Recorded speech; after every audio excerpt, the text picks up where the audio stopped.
Բարի երեկո, եթերում ռեալ պոլիտիկն է։ Օրերս ողջ աշխարհում հայերս եւ ոչ միայն ոգեկոչում ենք ցեղասպանության զոհերին։ Ցեղասպանության ճանաչման խնդիրները, դրա փոխհատուցման հարցերը կմնան ակտուալ այնքան ժամանակ, քանի դեռ խնդիրը վերաբերվում է ոչ միայն արդարությունը վերականգնելուն, այլև անվտանգության խնդիր է Հայաստանի եւ հայերի համար, ովքեր ապրում են հենց Թուրքիայում նաեւ։ Այսօր խոսելու ենք այս ամենի մասին, այժմ ներկայացնենք իմ հյուրին։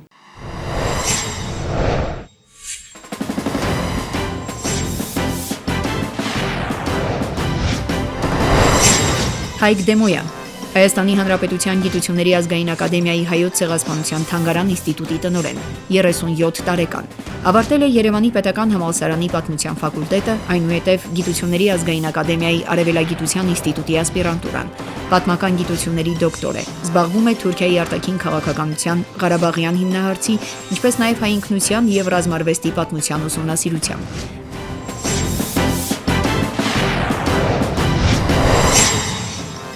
2006 թվականից ղեկավարում է Գիտությունների ազգային ակադեմիայի հայոց ցեղասպանության թանգարան ինստիտուտը, հանրային խորհրդի Երևանի պետական համալսարանի կառավարման խորհրդի անդամ է։ Հայոց ցեղասպանության 100-րդ տարելիցին նվիրված միջոցառումները համակարգող պետական հանձնաժողովի քարտուղարն է։ Հեղինակել է 40 աշխատություններ, որոնցից 8-ը մենագրություն են։ Հայությանը Թուրքիայի կողմից ֆորմալ զղջում հարկավոր չէ։ Մեզ համար գլխավոր հետևանքը մեր հայրենիքի նկատմամբ օրինական իրավունքների վերականգնումն է, քանի որ ցեղասպանության հետևանքը հայերի զրկումն է սեփական հայրենիքի նկատմամբ իրավունքից, որը պետք է վերականգնել։ Հայկ Դեմոյան։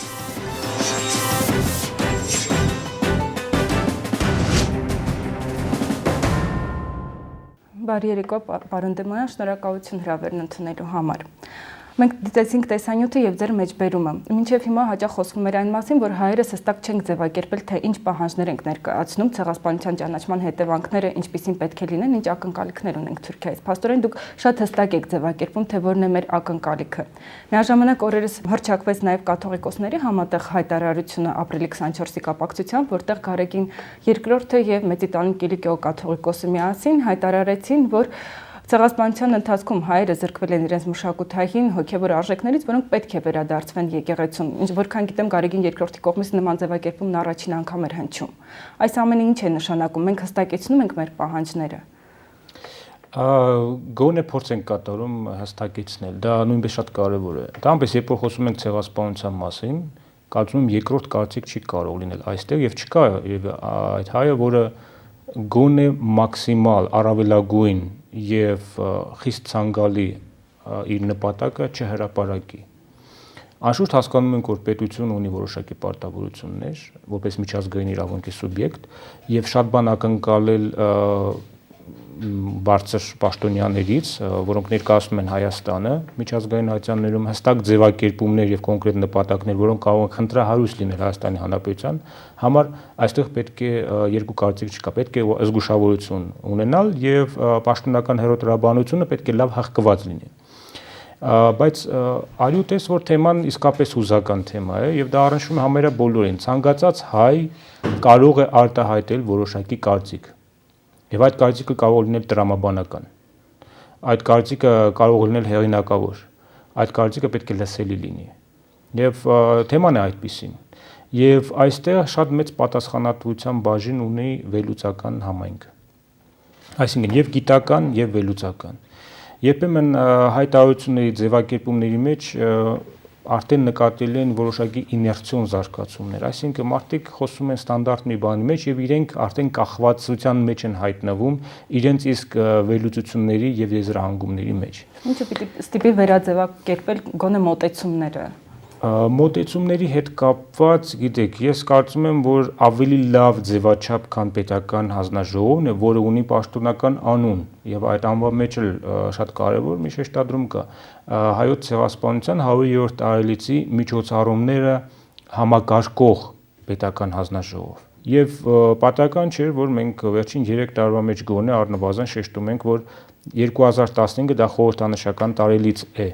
2016-ը չի նշանակում, որ ինչ-որ բան պետք է թուլացնել կամ համարել ավարտված, հիասթափվել, հուսալքվել, բացարձակապես ոչ, որովհետև դա սպասում է թուրքական կողմը։ Հասկանալի է, սակայն հանձնաժողովի նույն խնդիրների մեջ բացի կոնկրետ միջոցառումներ ձևակերպելուց, նախանշելուց մտնում է հենց ավելի գաղափարական մասը, նախանշել մեր անելիքները հետագայում, ավելի ռազմավարական մասը խնդրի, ոչ միայն կոնկրետ միջոցառումներ։ Անշուշտ, այստեղ հանձնաժողովը ունենալու իր աշխատանքի ու աշխատանքային ուղղությունները, որոնք ենթադրում են կոնկրետ ռազմավարություններ, ոչ մի ուղղություն չի բացառվում հանձնաժողովի կողմից ի սկզբանե։ Տակավին մենք շատ հեռու ենք համահայկական ձևակերպումներից, համահայկական հռետորաբանությունից, աշխատանքային բաժանումից, իսկ սա ենթադրում է հետևողական երկար տարիների աշխատանք, ինչը ցավոք սրտի մոռացվել է կամ աններելիորեն բաց է թողնվել։ Ուղղակի պետք է սառնասրտորեն տրամադրվել, որ այս 2 տարվա մեջ մաքսիմալ խնդիրներ չպետք է դնել մեր առջև, չպետք է վազել ինչ-որ ացիաների դռները, որը ինչ-որ մի պահի պետք է տեղի ունենա, բայց դա պետք է տեղի ունենա հաշվի առնելով միջազգային քաղաքական զարգացումները, տարածաշրջանային զարգացումները, ուժերի հաշվեկշիռը, երբեմն վերլուծաբանները այնքան են կտրվում իրականությունից, որ ստեղծում են երևակայական աշխարհներ, մարդկանց տալիս են ոգևորության ինչ-որ մի դոզա, ես շատ պարզ եմ խոսում,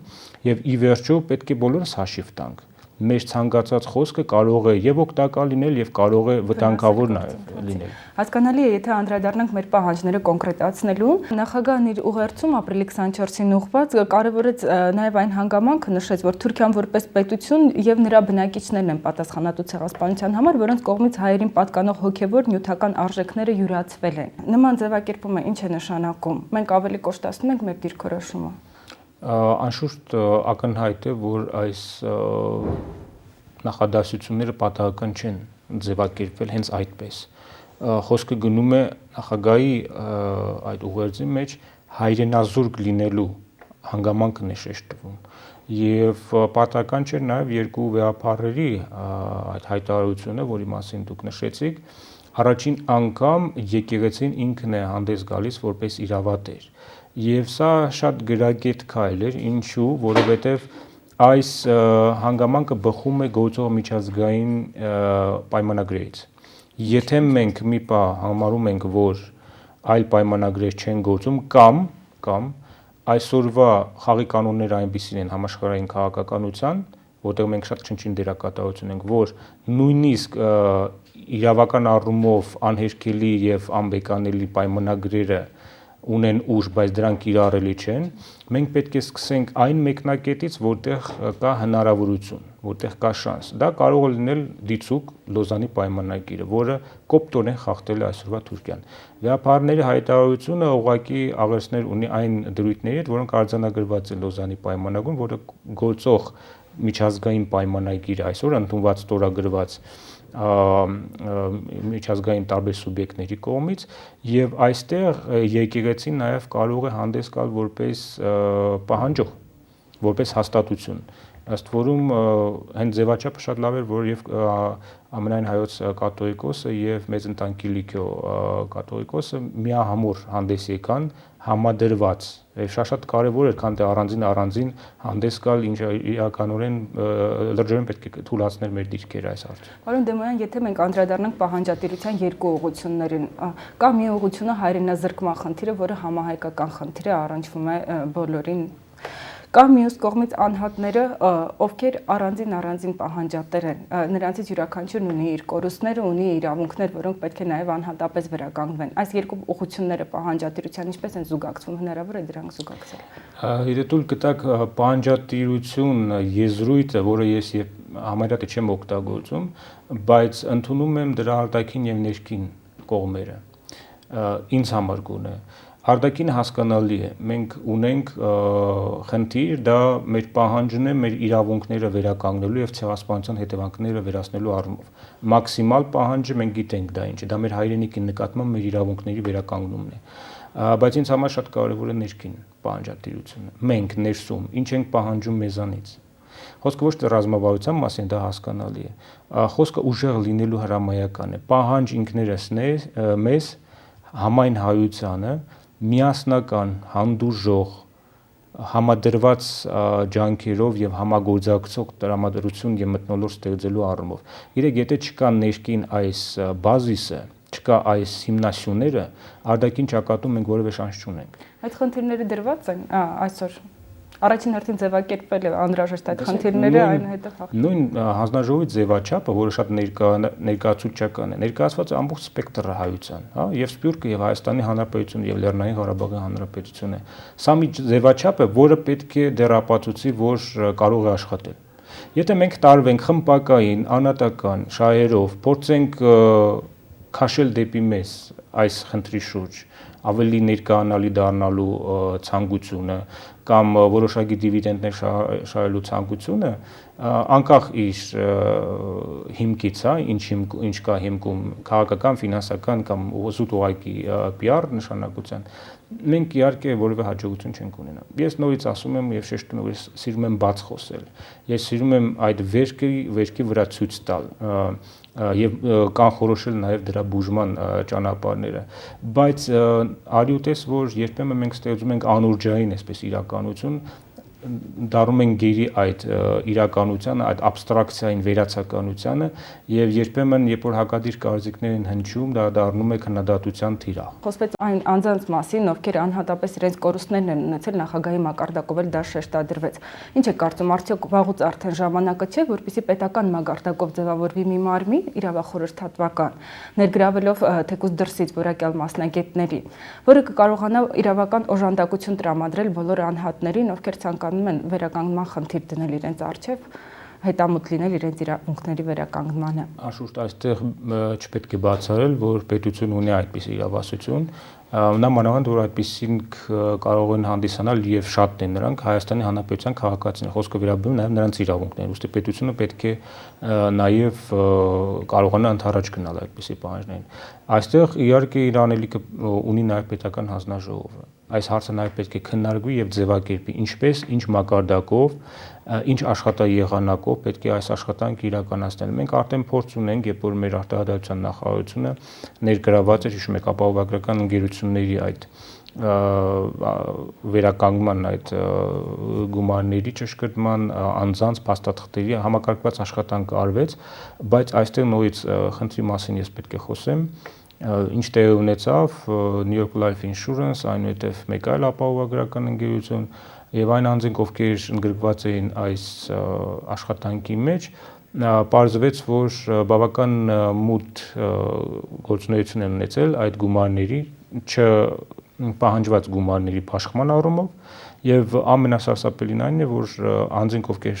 ում ծափահարում էին համայնքում տարբեր տեղերում, հերոսներ են հանդես գալիս, ի վերջո պարզվեց, որ բանալ կենցաղային մակարդակի կարող է մեկը մյուսին դատել եւ մեղադրել ավելի շատ գումար մսխելու համար։ Արդյոք մեզ պետք են այսպիսի երևույթներ, այսպիսի զարգացումներ։ Իհարկե սրանք վտանգ են պարունակում։ Մեկ այլ դրվագ, մեկ ամիս առաջ ամերիկյան դատարանը մեժեց Թուրքիայի դեմ ամերիկյան դատարաններից մեկում բացված հայցը, ինչու, որովհետև որևէ մեկը չխորհրդակցեց, որևէ մեկ համահայկական կառույց, համահայկական որոշում չկար այստեղ։ Ամեն մեկը անհատական աշխատանքով է տարում, ինչը բերում է այդպիսի արդյունքի, ինչ տեսնում։ Ձեր ասածը չի ապացուցում անհրաժեշտությունը համակարգման առավել կազմակերպված այդ ամեն ինչի իրականացնելու։ Իհարկե, պետական հանձնաժողովը, որ կոչվում է միջոցառումների միջոցառումները համակարգող պետական հանձնաժողով, չպետք է թյուր կարծիք ստեղծի, որ դա ինչ որ հանդեսների կամ գրատպության կամ ինչ որ ծառատունկի միջոցառումներ պետք է լինի։ Իհարկե այստեղ պետք է դրսևոր նաև քաղաքական կամք ձևակերպելու մեր անելիքները նաև 2015-ից հետո։ Եվ ես կարծում եմ այս ձևաչափը պետք է պահպանել։ Ոչ թե պետական հանձնաժողովը պետք է դադարեցնի 2016-ի հունվարի 1-ին իր գործունեությունը, այլ այն կառույցը, պետական հանձնաժողով եւ տեղական ենթահանձնաժողովներ, սրանք պետք է այլ ձևաչափի մեջ շարունակեն իրենց գործունեությունը։ Վերջում մենք ստեղծում ենք համայնքական կառույց։ Ինչու ենք դա ստեղծում 2 տարվա համար, ուրեմն հետագա աշխատանքը կազմակերպելու համար եւ այս խողովակները գործող պահպանելու համար այս ինֆրաստրուկտուրան ենթակառույցը պետք է նաեւ մտածել նաեւ ապագայում ինչպիսի կարգավիճակ պետք է տանք նաեւ այս կառույցին։ Քաղաքացիական ճանաչումը Թուրքիայի կողմից մեզ համար ինչ է։ Պարզապես արդարությունը վերականգնելու հարց, թե առավել խորը եւ ժամանակակից նաեւ հիմքեր ունի, պատճառներ ունի, օրինակ անվտանգության խնդիր, ինչպես մեզ համար, այնպես էլ այդ երկրում ապրող ազգային կրոնական փոքրամասնությունների համար։ Եթե մենք խոսում ենք Հայաստանի Հանրապետության համար, ապա դա անվտանգության խնդիր է։ Չնայած այստեղ պետք է նաեւ մտածենք Սփյուռքի անվտանգության մասին, Սիրիայում տեղ ունեցող իրադարձությունները բավական հստակ կերպով դա ապացուցում են։ ուրեմն պետության համար անվտանգության խնդիր, ելնելով նրանից, որ Թուրքիայի արտաքին քաղաքականությունը վերջին 22 տարիների ընթացքում Հայաստանի Հանրապետության հայոց պետականության դեմ անփոփոխ է, այն բխում է ագրեսիվ դիրքորոշումից, ագրեսիվ ես տալիս եմ մի սահմանում, որը ընդունված է ՄԱԿ-ի կողմից, եւ այսօրվա Թուրքիայի դիրքորոշումը դա ագրեսիայի բանաձևին համահունչ մի դիրքորոշում, որը ցավոք սրտի չի դատապարտվում։ Ինչու՞, որտեղ հասկանալի պատճառով Թուրքիան բավական հզոր կարգավիճակ ունի, հզոր տերություն է, ունի հզոր դաշնակիցներ։ Սա երբեմն մենք մոռանում ենք վերլուծություններ անելուց։ Մյուս հանգամանքը հոգեբանական։ Սա շատ կարևոր է մեզ համար, որպեսզի այդ հզոր պետությունը ներողություն խնդրի պաշտոնապես առաջին դեմքերի մակարդակով թրքական պետության կողմից իրականացված հանցագործության համար։ Սա շատ հոգեբանական մեծ նշանակություն ունեցող եւ լիցք ունեցող մի հանգամանք է, որը վերաբերում ոչ միայն մեզ, սա նաեւ լուրջ հոգեբանական խնդիր է հենց թուրք հասարակության համար։ Եվ իհարկե այստեղ չպետք է մոռանանք, որ մենք չենք սահմանափակվելու միայն թուրքական կողմից ներողություն խնդրելը լսելով։ Մեզ համար կա գլխավոր գերագույն խնդիր։ Մենք ունենք հայրենիք, որը բնավ մեզ համար կորուսյալ չի։ Ուղղակի մեզ համար խնդիրն է վերականգնել մեր իրավունքները այդ հայրենիքի հանդեպ։ Պարոն Դեմոյան, քաղաքականությունը Թուրքիայի կողմից իրականացվող մեկ բան հասարակական կարծիքը, մեկ բան այնուամենայնիվ Թուրքիայում հակառակ կարծիքներն էլ կան, հնչում են, ինչի մասին թերևս 10 տարի առաջ հնարավոր չէր պատկերացնել տասնամյակներ առաջ։ Առաջարկում եմ դիտել տեսանյութ ապրիլի 24-ի հիշատակումը Թուրքիայում, որից հետո կշարունակենք զրույցը։ Խնդրեմ տեսանյութ գովազդային դադար, որից հետո կվերադառնանք։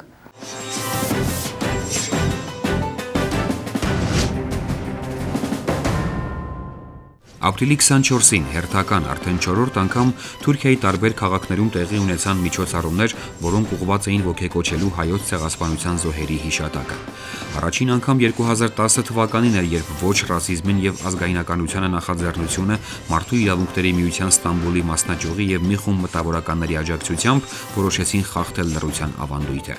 Միջոցառման վայրի ընտրությունը եւս պատահական չէր։ Ստամբուլի կենտրոնում գտնվող Թաքսիմ հրապարակը վաղուց դարձել է Թուրքիայում տեղի ունեցող հասարակական քաղաքական զարգացումների արտահայտման հավաքատեղի։ Այստեղ են իրենց բողոքի ձայնը բարձրացնում քեմալականներն ու իսլամականները, ձախերն ու աջերը, քրդերն ու գորշկայլերը։ Ուստի եւ նախաձեռնողների կողմից այս հրապարակի ընտրությունը պատահական չէր։ Այդ հրապարակը նաեւ ամբողջ Թուրքիայի ամենամարդաշատ վայրն է, քանի որ այնտեղ յուրաքանչյուր շաբաթավերջին մոտ 3 միլիոն մարդ է այցելում։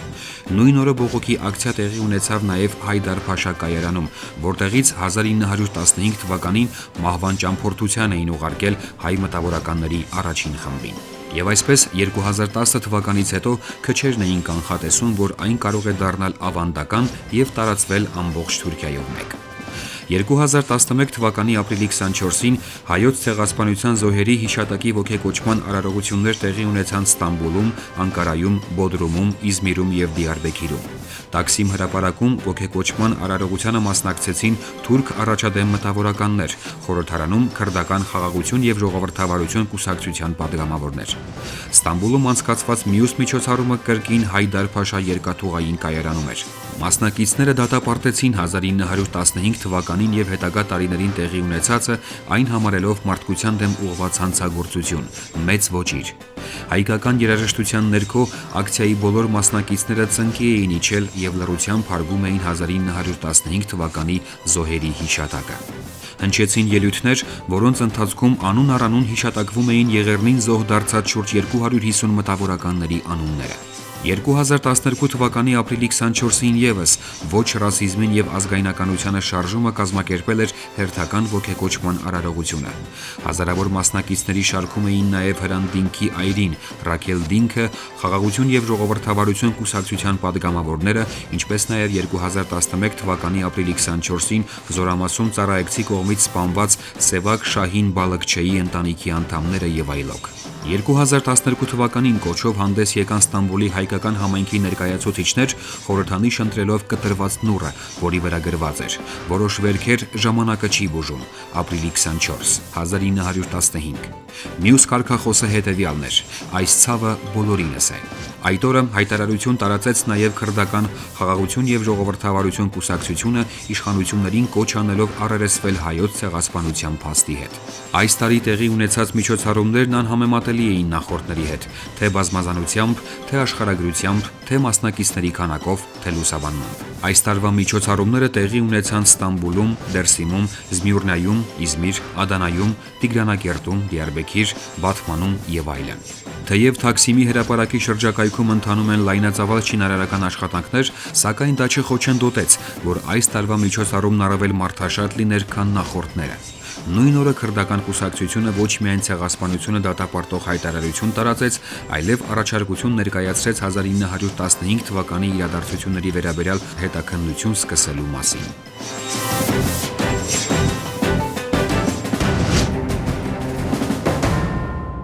Պարոն Դեմոյան, ապրիլի 24-ի նախօրեին նաև քուրդ պատգամավորներ հանդես եկան պահանջելով ցեղասպանության ճանաչումը Թուրքիայի իշխանությունների կողմից։ Ինչ է սա նշանակում։ Արդյոք թուրքերն իրենք եւս գիտակցում են, որ չդատապարտված հանցագործությունը երաշխիք է հանդիսանում այն բանի, որ դա կարող է կրկնվել նաև մյուս փոքրամասնությունների նկատմամբ, նույն քրդերի հենց։ Երկու հարթության մեջ ներկայացնեմ այս խնդիրը, նախ չպետք է թերագնահատենք թուրքական պետությունը։ Այն ունի կայսերական անցյալ, այն ունի ավանդույթ հատուկ ծառայությունների, բավական հզոր, այսպես ասած, պատմությամբ, հիշենք ցեղասպանության պատմություն եւ հատուկ կազմակերպության դերակատարությունը։ Եվ ունենք երիտթուրքական ժառանգության պահպանումը այսօրվա Թուրքիայում իդեմս քեմալականության, որը տեղի է տալիս, բայց նույն ավանդույթը մնում է, այսինքն նույն միջուկը, այդ լիցքը դերևս նույն երիտթուրքականն է։ Ինչու եմ սա ասում, որպեսզի չտրվենք նորից խաբկանքների, չտարվենք սին այնպիսի երևակայական մտքերով, որ այդ փոխվող Թուրքիան մի օր կարող է հանգարց։ Թուրքիան ուժային եւ գաղտնի ծառայությունների լուրջ ավանդույթ եւ ժառանգություն ունեցող պետություն է։ Հետևաբար այս երկրում որևէ բան, որ ընթանում է, պատահական տեղի չի ունենում։ Որքան որ արտաքինից ոգևորիչ լինի, որքան որ արտաքինից աննախադեպ եւ զարմանալի թվա մեզ համար, պետք է չմոռանանք թուրքական պետականության հանգամանքը։ Ուրեմն կա պետություն եւ կա նույնիսկ չերևացող պետություն, որի մասին շատ են խոսում։ Ես կարծում եմ, որ այս զարգացումները, որոնք հաջորդեցին իհարկե Դինկի սպանությունից հետո,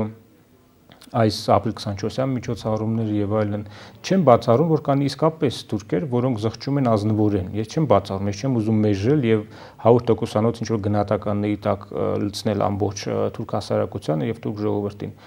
Բայց այստեղ պետք է ուշադիր լինենք, որ այս ամբողջ սցենարները կարող են եւ վերահսկելի եւ ենթադրում է, որ այսպիսին է, որոնք միտված են մասը կազմելու այն համալիր միջոցառումների, որոնք թերևս մշակել է եւ քիչ-քիչ իրականացնում է թուրքական պետությունը։ Խոսեցինք հոգեբանական գործոնի մասին, իրական քաղաքականությունը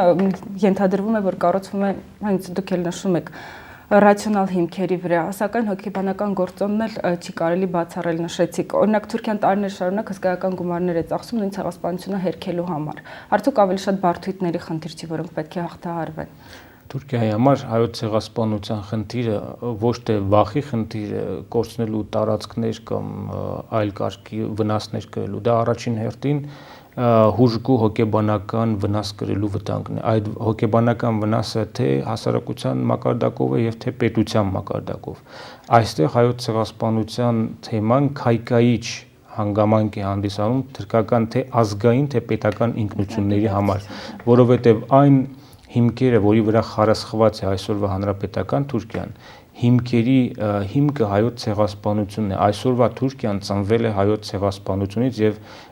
ամբողջ այդ տարածքը ներկայիս Թուրքիայի քրիստոնեազուրկ դարձնելուց պատահական չէ, որ Թաներ Ակչյանը իր գրքում այսպիսի միտք է հնչեցնում։ Այսօրվա Թուրքիան նստած է հայոց ցեղասպանության վրա։ Հիմնադիր հայրերը